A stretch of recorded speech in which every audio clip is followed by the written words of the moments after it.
Hello everyone and welcome, it's Eclectic Kelpie, and this is Adult Color Glasses, the show where I rewatch media from my childhood satirically and sincerely. And today we are going to be watching Class of the Titans, Chronos 101, Part 1.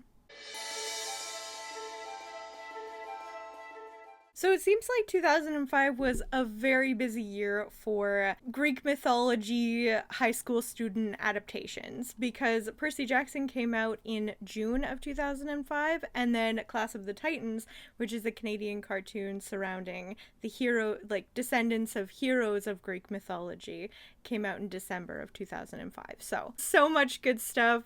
It definitely lasted, and Greek mythology retellings have still been going strong, so yeah, it's very iconic. I remember really enjoying this show, and yeah, Greek mythology. I think this one for me, because I never read Percy Jackson, I think this one for me was more so my introduction, obviously other than like the Disney's Hercules, this was sort of my introduction into Greek mythology and myths and that sort of thing, so I guess this was one of the ones, like a very deep-seated memory, because I actually forgot that it existed. As with a lot of these pieces of media, I forgot that it existed until I was exposed to it again or remembered it out of nowhere. I've been on this nostalgia kick with my sister recently where we've been sending each other, like, old toys that we liked and that sort of thing, so yeah, it's been really cool, and it definitely is good prompts for this series because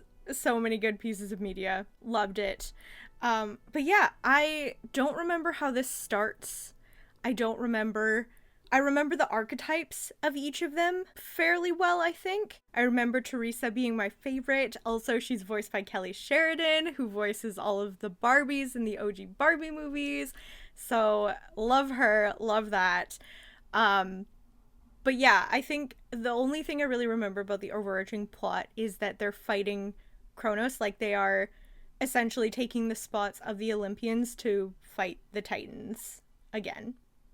Because the Titans are trying to be released by Kronos. But that's basically all I remember is like the general, very broad scheme of the story. So I'm very excited.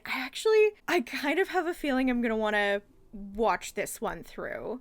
That I'm going to watch this first episode and then continue and finish the series. Because I think it's definitely going to still hit. I have high hopes for this one. I think the vibes are going to be really good. So yeah, I'm excited. And yeah, let's jump into the first episode of Class of the Titans. The animation is kind of giving Daigata Defenders a little bit, and I'm really liking more of the... It's kind of the same as, like, also Witch. It's more of a realistic, still obviously cartoon and animated, but it's more like, it feels more human. The animation is more grounded rather than being super stylistic. I'm appreciating the look already. It's giving Disney's Hercules. All the planets are aligning tonight. Oh my god! I wonder, wait, when did Disney's Hercules come out? Oh, it must have been the 90s, right? No? Oh, 97. Oh, okay, so this show absolutely... So Disney's Hercules came out in 1997. This show came out in 2005. This planets aligning, they took it from Disney's Hercules for sure, because y'all know the planets are aligning. The Titans are going to be able to. Is that like a real post-production? Kelpie has to look that up. Is that a real thing? Is that like when all of the... Is there like a real myth where all of the planets aligning means that you can release the Titans from Tartarus? I feel like probably not. There's a lot of protective barriers around that, because Tartarus is supposed to be like the bad place. I feel like they wouldn't just be able to make it that easy to pop out, but that's a really pretty shot. That's cool. That is a cool animated designed set. This has to be Hades, the place, not the god. Anyways, this is cool. Did they purposefully try to make him a DILF? I bet he's on somebody's Hear Me Out cake. I don't even think he's a Hear Me Out, to be honest. Oh my gosh, he's an astrology girly. The planets had to align so perfectly for him to be able to have the motivation to escape. I love that.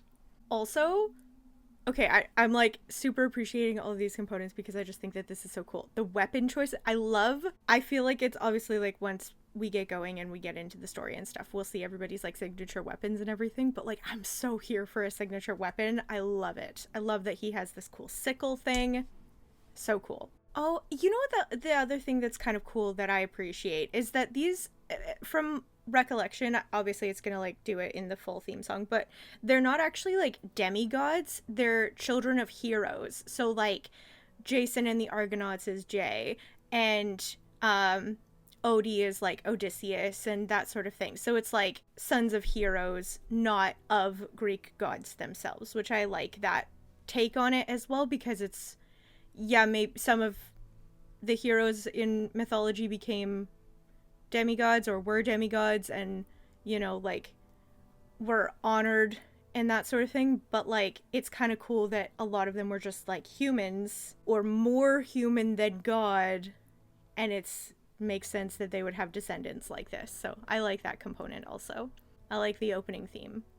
The song is kind of mid. There's nothing really like special about it. It's just kind of like techno vibes, but I appreciate the opening sequence. It's fun. Oh, okay, never mind. Actually, there is Atlanta. One of them is actually the daughter of a goddess. It has to be sort of Camp Half Bloody though, because she has like, because there's the virgin goddess. There is no real descendants. I think it's really funny that they just have this one kid who has no discernible talents other than just the good-looking one. Definitely unnecessary, but he's there. It's funny. Pretty iconic. So this is a 3-part opener to the series, so I'm not too sure how far we're gonna get along into the characters all know their magic. They're all like there. They like are in it. I feel like it's very obvious that like Jay doesn't know because he was the guy at the beginning and he's just like having a good day, notices the clock's doing something weird. I think they're probably all gonna get their like, you've been called. You're now the chosen one and special and going to save the world, etc. So I'm not too sure how far we're gonna get in this like opener section, but man, I feel like there's going to be a lot of exposition, but I feel like it's necessary, and hopefully they do it relatively well. I definitely remember the red skirt. I feel like he was iconic. I don't remember the rest of them. But, like, is it giving Saja Boys a little bit? Maybe. You know what? Good setup. Good concept. I think this concept is fantastic. Of whoever came up with the show. Good job. You know, at least it's moving relatively fast paced. Like, it's a little bit more detailed than Winx Club was, but it's still faster paced and active engagement more so than Witch. So far this is going very well. Oh, I like this depiction of Hermes. This is kind of like giving a little bit of the trickster vibes of mythology, but like also still like in a fun spirited way. I like it. How lucky is the world that they're all so active and like already pre-training? I mean, goals, but like how fortunate. She's already doing archery training. Jay was already doing boat training. They're all just like ready to go. That's a very Book Talk vibe, is we train like warriors so that when this happens, we're ready. It's kind of actually wild because if you think about it, like most of us would just die. Some crazy mountain troll or ogre or whatever comes up and is like, oh, you were destined to be a hero, but now you're just screwed. Oh, that's so interesting why Atlanta was giving like speedy, because Artemis, I mean, I guess if she's got like the agility of deer or like wildlife, might check out, but interesting what their power components are. It's also hilarious that they're all just like, he's just accepting it. He's just like, so you're Hermes, okay, where am I going? Okay, this is how, okay, and just going with it. Yes, that is the attitude to go into that kind of a situation with. Wow. What does that even mean? Canada's one of the like largest boreal forests. I mean, actually it depends on where in Canada, because we got a lot of different biomes, but like Jay said, where are we? It looks really bleak. Hermes is like, Canada. Okay, sure, that's fine. I mean, I guess it's also funny because this is a Canadian cartoon, so. I love the equal depiction of just being a badass. And that's really fun. This is very, like, the gender equality is appreciated. You know, I just think it's really odd that nobody, I mean, okay, here's where it kind of loses me a little bit. If you, well, at least the Oracle, prophecies, knows everything, all that stuff. If they were already aware that this was going to happen and they had this system set up to, like, accumulate heroes to prepare to, like, fight the BBEG and everything's gonna be okay. Other than very flimsy excusing it away by being like, oh, we wanted them to have a normal life so that they could grow up and be a part of the world and be connected with humanity.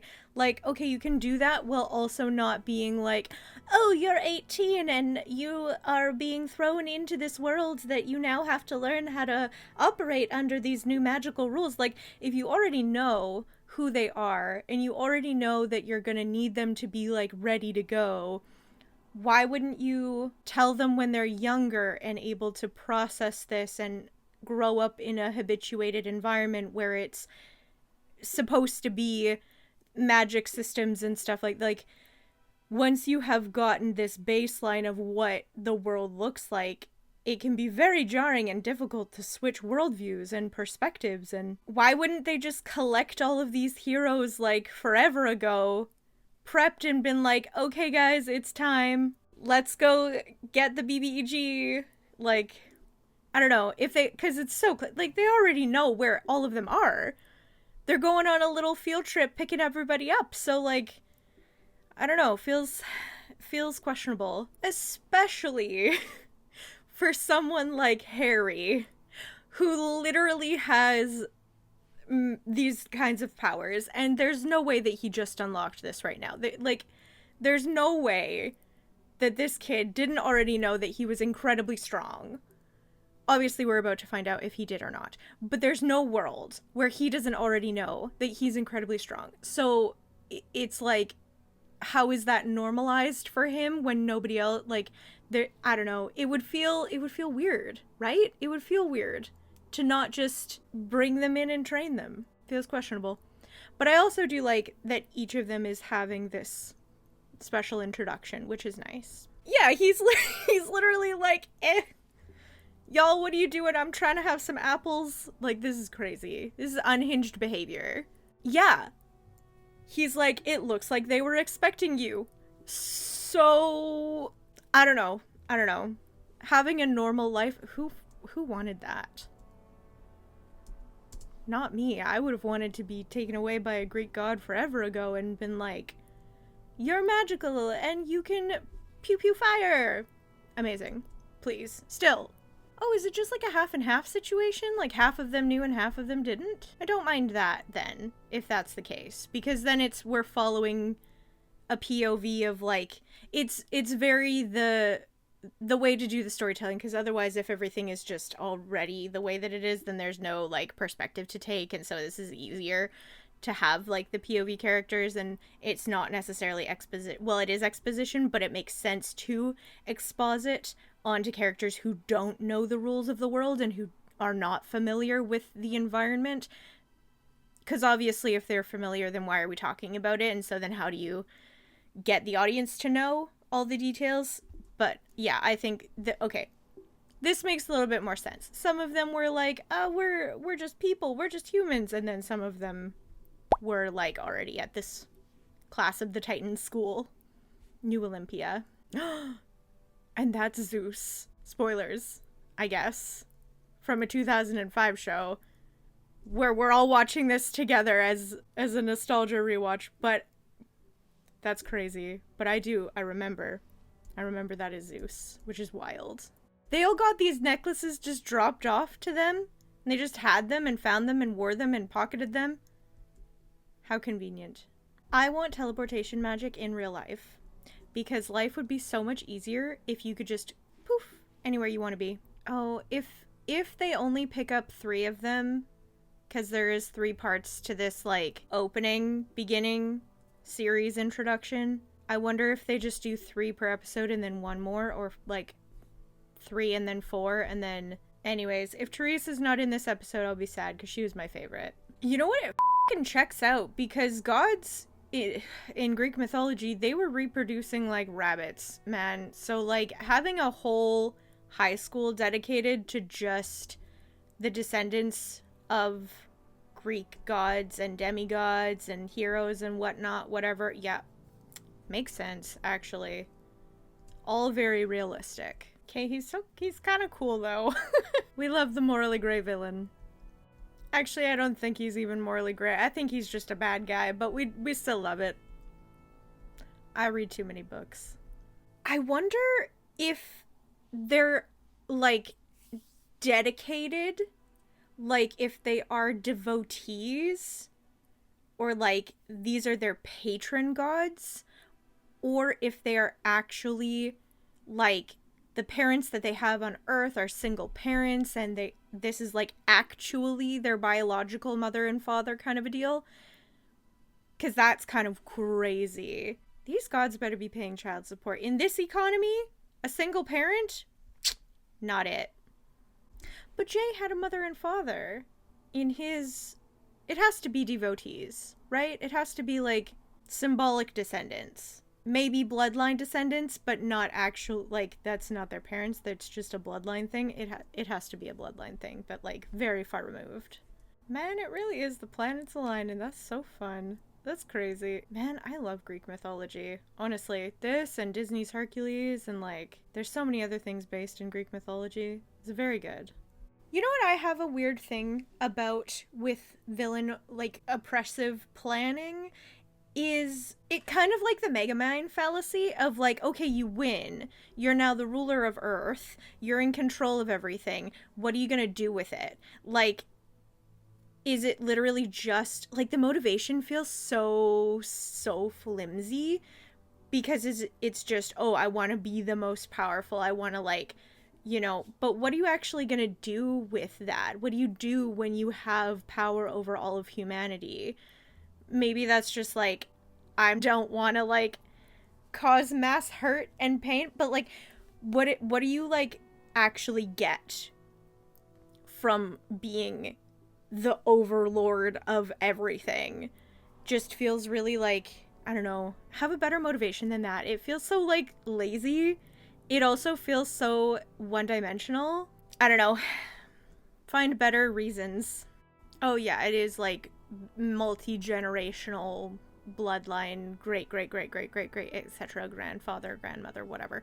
But again, though, Artemis didn't ever have children, so I feel like it has to be a devotee and then just, like, a blessing. Like, Atlanta has to be, like, a chosen, I don't know, representative of Artemis rather than having it be, like, actual blood. Unless they're changing history of mythology. And it's funny because, well, I mean, Hercules had more than one wife, but it's funny because he killed his wife and children. But obviously, children's shows don't go into the more extreme messed up components of mythology. They couldn't. Oh, wait, I said it's always New York, but this is a Canadian show, and they said they're in Canada. Maybe it's Toronto. Maybe it's New York North. I don't know. That's just kind of fun. Yeah, we're gonna go with that. It's either New York or it's Toronto. Yeah, again, like, why is she, like, Speedy? What's the connection? Because Artemis is, like, archery. I feel like it's got to be the agility of, like, a stag or something. It's weird how, like, this one kid, it's like, oh, you're the leader. You don't have special magical cool power. I wouldn't want to be the leader. I would want to have the special magical cool powers. Feels counterintuitive, but okay. Give the 17-year-old the responsibility of the entire world. For sure. That makes a lot of sense. Their prefrontal cortexes aren't even developed. What are they gonna do? They don't have the critical cognitive capacity to do this kind of shit. I mean, whatever. Maybe they do. They're special hero descendants of godly creatures, so why not? But could you imagine our real world, right? A 17-year-old being responsible for taking down an ancient mythical being.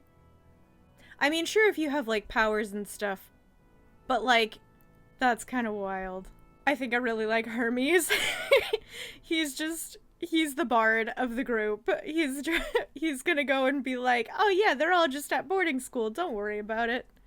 That's so unhinged. It's also crazy. I guess generationally, like, the bloodline wouldn't awaken or develop until it needed to. But it's just kind of funny and interesting that, like, their parents don't know that lineage was lost. Because I feel like if you were thinking about it, like, now, like, we have Ancestry.com and stuff. And, like, for example, my sister actually just went through, like, church archives to go back to the, like, 1700s of, like, my family history and lineage. We're Scottish descendants, so there's a lot of, like, Catholic church documentation and Protestant church documentation of, like, people's marriages, births, and deaths and that sort of thing. So everything was really well documented. So, I mean, how would you not know? At what point would you lose that you were descended from a god or a hero, like an immortal hero that's still alive? How would you lose that information? I feel like at least one of them would, like, know, right? Because you can track that stuff. Parental lineage is, like, a huge thing. I don't know. I feel like, how would you lose that information? Somebody would know. Somebody's parents would know. Jay has all of this Greek mythology knowledge, and Harry's like, oh, how do you know that all of this information? Jay's like, my mom's Greek. Yeah, obviously. But that whole thing is just, again, reiterating my previous point. Somebody would know their lineage. They just would. That's a cool looking snake. That's a danger noodle, a boop snoot. I like him. Look at it, he's cute. Wait. He comes up for pets. I mean, Kronos isn't giving him pets, but he's like gonna do a head boop like a cat, and I like him. Look, he's so cute. Yeah, you might eat your face off, but he's so cute. Look at him. Look at him. Aw, he just needs some love and a good hug and maybe a tummy scritch. Get him a treat. I think also the god designs, like, this is Athena. I like the god designs. I think that they're kind of like, it subverts what you expect them to look like. And yeah, I'm really vibing with the presentation. The animation is really good. The stylistic choices are really good. I'm really here for it. I like it a lot. There was cell phones in 2005, wasn't there? Maybe not pop. Oh man. See, this is the problem with back in the days, that they didn't have a way to be like, wait, let me just text Bestie really quick and squat up so that we can all, like, beat the evil guy. Or they should, I mean, they all have those cool special necklaces. I guess they're just for the teleportation circles, but they should have communication things, I feel. Oh, yes, good. Good choices! Run away! You know, I feel like this is so reasonable. It's such a weird thing, because it's so reasonable for these teenagers to be like, I can't do this, I'm just a kid, I don't know how to get the blah, blah, blah. You know, like, panic and stress, of course. It just, I don't know, for storytelling purposes, I think that it's, like, annoying, but it's this part of the story structure and, like, how you would do story timelines is that you set up the status quo, then you have the, like, thing that disrupts the status quo, and then you have the hero rejects the journey, rejects the call, and then something else happens, and then they have to accept the call and then go on the journey. But it just feels, it's so annoying when it's like, I don't know, maybe I'm just older now and can't get behind it because it's just annoying when it's like, oh, we're just kids, like, you know, well, yeah, which is valid, but like in terms of consumable media and storytelling, it's an annoying thing. And then it's just so easy, like it feels like so pointless because now it's, oh, like quick pep talk, guys, we're all good, and then now it's all like, okay, now we'll go and save the world, it's fine. Like, it's, you didn't need to include that. You didn't need to include it. Oh, I guess the oracle like straight up told him all of the information. He knows the kids' names. I guess that's other kind of like potentially could be a plot hole. Because that's kind of the problem with like an access to omnipotence is if there is a person who already knows everything.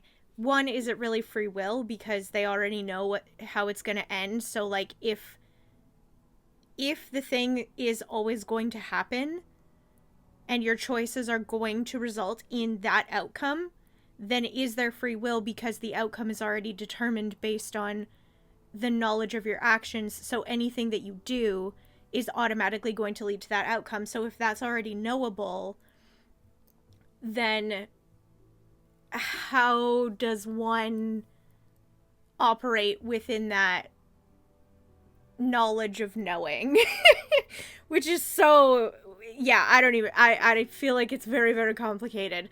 But like, if he already knows and he has access to an oracle who already knows that, like, all of the components of the plot, then how does it work? I don't know.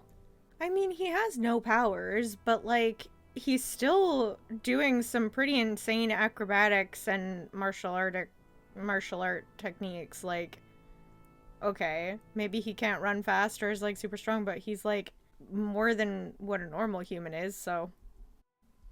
Okay, that's an interesting component also, is he's talking about like, oh, like, you saw the oracle, you know how this is gonna end, and he's like, actually, okay, I was destined to spend eternity in Tartarus, but look at me now, I'm out. But it's like, I don't know, prophecies and omnipotence and access to the omnipotent, it makes it a little bit messy. But I guess, yeah, hubris is really gonna overcome all that stuff, like the pride and arrogance. It's always going to be their downfall. They said it's typhus. Is it? Anyways, that's cool. Is its tail the snake? Bro! Oh, no, it's ruined now. I just only would want the snake. Not the whole, like, winged demon thing, but the snake is friend. It's Boop Snoot. Well, at least it's a cool monster. But I like the Boop Snoot. Danger Noodle. Very cute. Fire-breathing red demon guy. Not cute. This is an epic shot. Alright. That was very fun. I love Greek mythology. Yeah, you know what? I'm vibing with that really hard. I think I might continue watching it. I think it's rough. You know, I'm gonna give the show a little bit of grace with the 3-part setup because there is a lot that it is establishing. It's a lot that it's setting up. It's a lot that it's trying to, like, organize with explaining a lot about, like, explaining a bunch of components of Greek mythology. It's explaining a bunch about, like, who these new characters are. Like, there's a lot of setup. It's a lot going on. And they're still trying to do, like, the proper structure of storytelling. So I think I'm going to give it a 4.5. I think that the writing is a little bit, I don't know. I feel like I would have to watch more, but it's not the strongest. Like, I don't know. There's kids shows, they have such a capacity to do witty dialogue, and I feel like this was not the strongest in terms of dialogue. I think that the stylistic design of the show is fantastic. I think that the concept is phenomenal. I love the choices that they're making in terms of character design with the gods. There's so much good that is being set up here that I am giving it a little bit more grace because there is so much that they're setting up here. So I am going to give it a 4.5 out of 5 because I feel like I'm going to keep watching this show.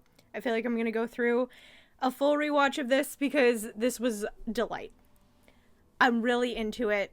This is definitely my vibes, so I'm quite pleased. And that was Class of the Titans, the first episode. I really enjoyed it. I hope you all enjoyed it too. And if you did, consider giving a like and subscribing to continue joining us on all of our adventures. But with all of that, thank you so much for watching. Everything with love, and we'll see you next time in the Treasure Trove. Bye.